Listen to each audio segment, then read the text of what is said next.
Chapter 7.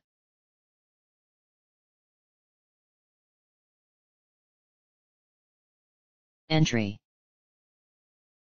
Saint Gregory the Wise was not only a learned scholar, but also a spirited theologian and evangelist. One of the first stories ever told to young initiates in his order is the story of Saint Gregory's apple pastry. As the tale goes, Gregory was walking along a trail in the Rhoda Mountains when he happened upon a fellow traveler. The two walked along for a while, enjoying each other's company. The conversation started to turn towards theology, as it often did with Gregory, and he started talking about Adramelech and the other totema. The traveler, having heard this, expressed his concern with believing in something that he couldn't sense at all. Gregory, at this point in time just a young monk, was surprised by this and felt an immense sorrow for this poor fellow who couldn't experience the joy of being one with his God.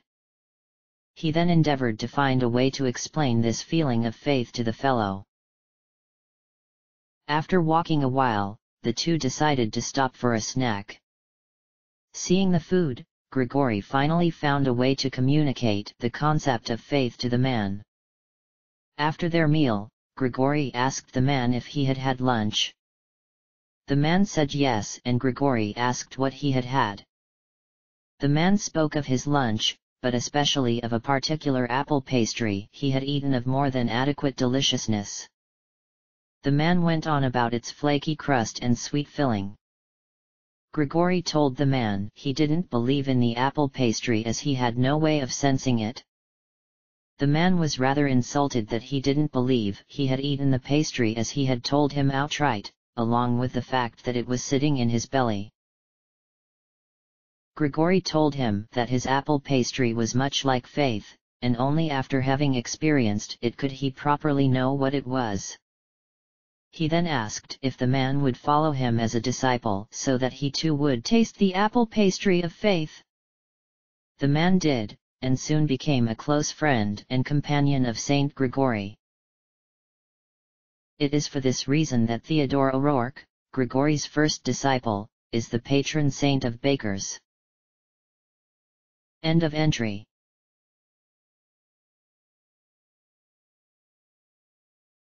The Winstons have a very strong sense of family.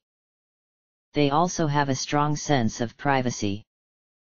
It was because of these two aspects that when Bethany burst through the door of her uncle's airship trading company, along with a Bangor monk, a bearded sage, his long-suffering apprentice, and a young red-headed Mughal holding her hand, he asked naught of it. He didn't pry, he didn't question, he didn't even raise his eyebrows an inch. All he did was ask how Beth was while taking them to the company's classy kitchen and locked the door behind him. Uncle Eric, I know you won't ask Kupo, but I can tell you we haven't done anything to disgrace the Winston name, Beth said while helping herself to a mighty peach trifle that was offered to her. Her uncle nodded. Eric didn't mind this too much, the family would have just disowned her if she had. Still though, it was good to know she hadn't. He rather liked his little niece. That's good to know, Kupo. But I take it you're here for a reason besides visiting your uncle and eating all his food, Kupo. Bethany grinned and shoveled more sponge cake, fruit, and clotted cream into her mouth. Looking at her friends, she waved to the kitchen table. Go on guys, she said through her full mouth, just grab something, Kupo. Arthur shrugged and took a pasty out of a largish basket above the oven. It was still hot, and the buttery crust flaked beautifully. He bit into it and the taste of mushrooms, onions, and roast chicken floated about in his mouth. He wolfed the rest down as if he was starving. It was the most delicious thing he'd had since he had left the monastery. After wiping the crumbs off his mouth, he bowed to Bethany's uncle. Thank you very much, Mr. Winston. Eric nodded. Think nothing of it, Kupo. Now then, dear niece, can I do anything for you and your friends, Kupo? I'm sorry to ask this of you, uncle, but we need an airship, Kupo. Any half-broken tub in port will do. The reason Bethany was so timid in asking is a ritual of the Winstons. They will give anything to a family member, so long as they're humble. Of course Eric would spare no expense to help out his beloved niece, but she had to ask with the utmost humility. Manners are a big thing for any family of the Winstons' standing. I will get the fastest ship in port right now, Kupo. It will take about a day to get the crew ready though. Do you mind shoving off early tomorrow, Kupo? No one minded this at all. They did ask if Mr. Winston didn't say anything about them to the judges though. Very good.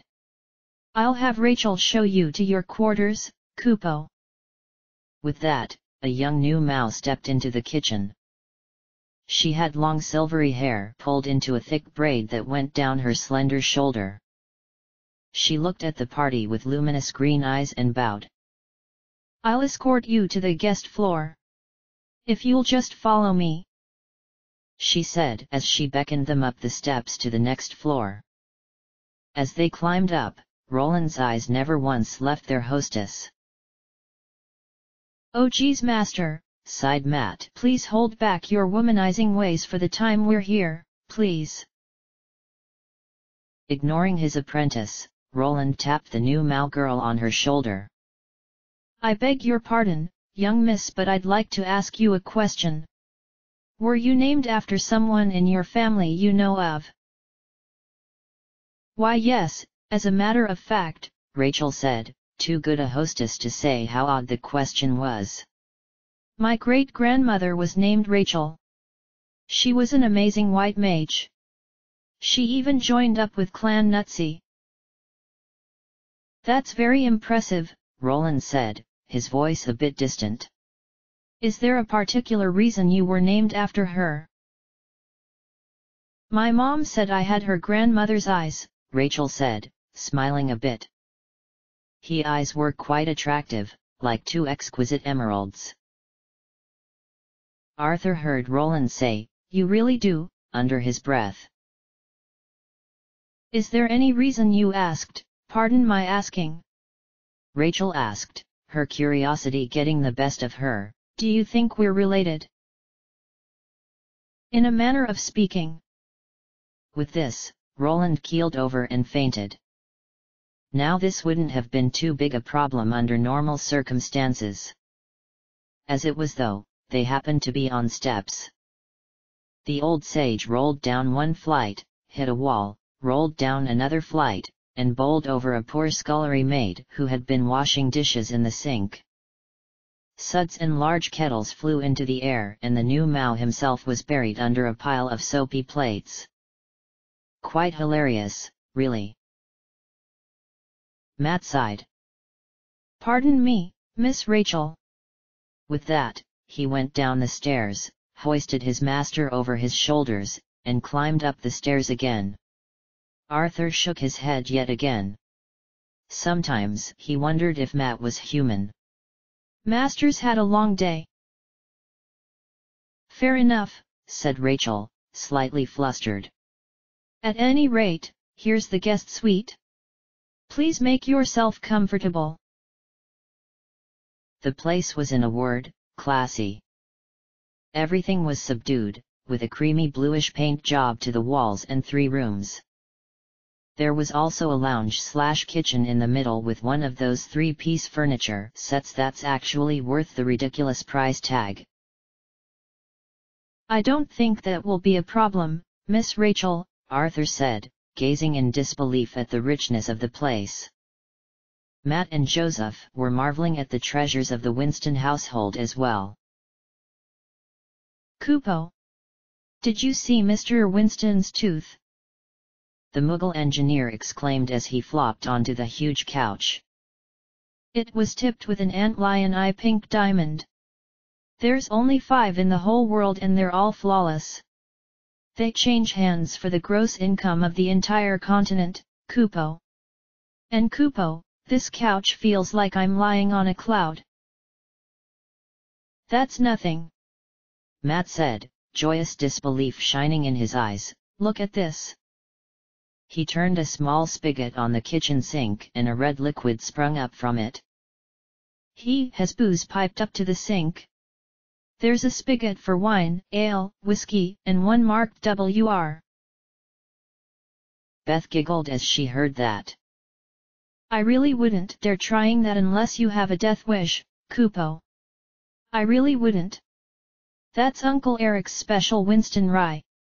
He brews it himself. You can only drink it out of a clay tankard because it eats through metal, Kupo. Arthur looked about the room, wide-eyed. For an ascetic monk like himself, this was like a lifelong teetotaler drowning in bourbon. Bethany, when I first saw you, you were being thrown out of a bar nestled in a Sproum alleyway. Please explain. Beth shrugged. We Winstons are good at making money. We own land, bonds, shares of the government, you name it. Uncle Eric's a bit richer than the rest of us, because he works, Kupo. The rest of us just live off old plunder from Grandpa Ike's adventuring days and investments. That doesn't explain you though, Arthur pressed. Beth yawned dramatically. Maybe next time. I'm tired. Good night, Kupo. With that she sauntered into one of the suite's bedrooms and closed the door. Arthur shook his head. Bethany was a mystery wrapped in an enigma for sure, but he had other things to attend to. How's Roland looking? He took quite a fall. He's starting to come to, Matt, the ever-faithful apprentice said. Groaning, Roland finally forced himself up on the canopy Matt had found for him. He rasped laboriously, I need. Here's your whiskey, master, Matt said, handing Roland his flask. Matt really was the model apprentice. Roland snatched the flask away and quickly gulped down its contents. Clearing his throat a bit, he clearly said, Thank you, apprentice. My goodness, I hope I didn't make too big a fool of myself, did I? Nah, though the fall down the steps and bowling over the scullery maid was worth a few laughs, Kupo, Joseph said, grinning. Roland smiled a bit. Well, if that's everything, I think I'll turn in. It has been a rather eventful day.